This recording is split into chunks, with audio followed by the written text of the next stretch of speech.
tumekufuatilia sana. Unajua uko hapa.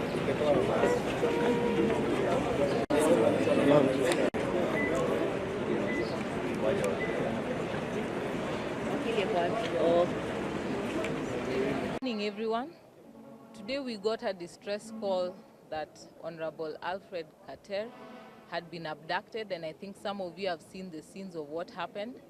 And so his advocate rushed to DCI headquarters where they believed he was being held, and they were not allowed inside and they were told to go to Muthaiga.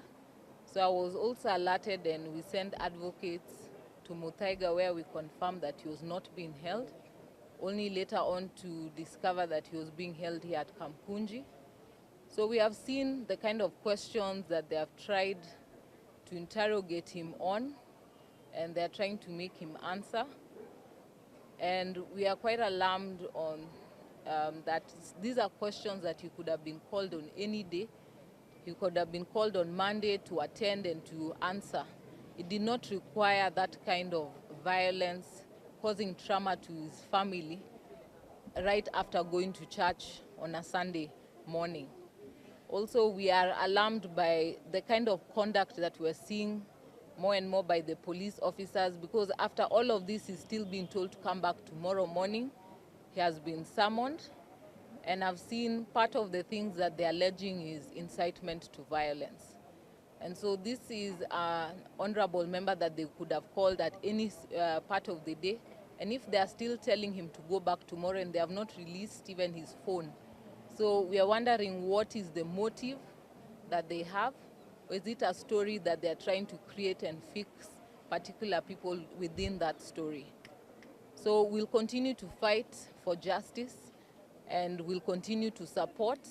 And even as this horrifying ordeal has started, we will work with the honorable member, because we know that today it's him, tomorrow it can be any one of us. So we ask that we all be vigilant and that we avoid misreporting or information that people can believe that someone is safe, only to be discovered later on that he's dead and has been thrown somewhere. So we ask media, be vigilant, let us be able to capture these stories. We cannot allow our country to go back to the days of abductions. We cannot allow, because of the history that we have had over time, to see more days coming back in this country. We enjoy a Bill of Rights in this Constitution that is one of the most progressive. Let us defend jealously those Bill of Rights, and we urge that the judiciary to uphold those Bill of Rights, because only them can they pronounce themselves to ensure that the executive know their limits. Thank you. Thank you so much, members of the press and the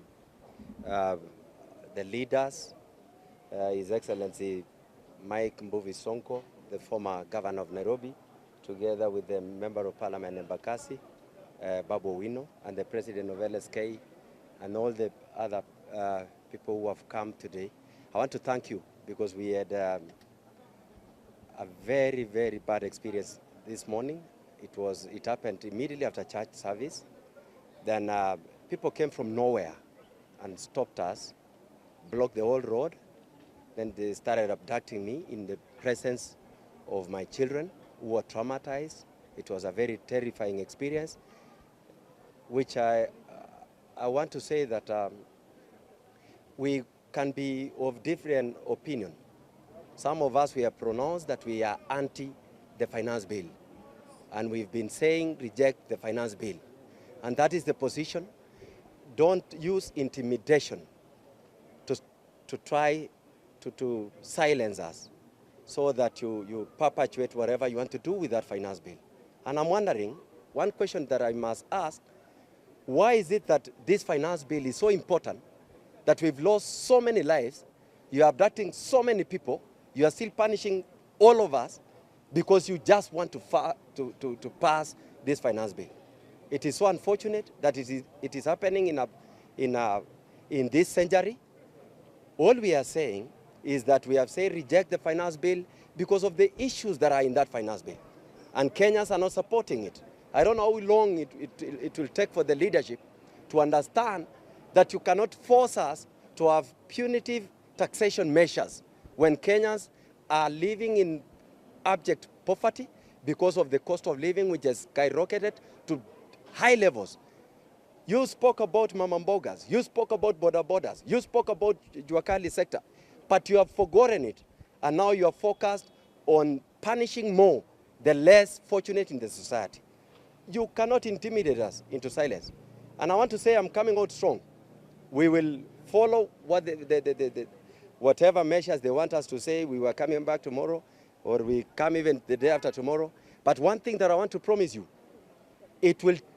we will never be intimidated to silence. We will continue fighting for the rights and the citizens of this republic, because we believe unless we speak about these issues, many people will not speak about it. You can see we have a parliament where they've already compromised most of the members of parliament. They are taking money instead of making decisions based on what the common mwananchi wants. They do it to reflect the positions and the opinions of their bosses. But we want to say that we must continue with this struggle to ensure that no punitive taxes are imposed upon the common mwananchi. Allow me to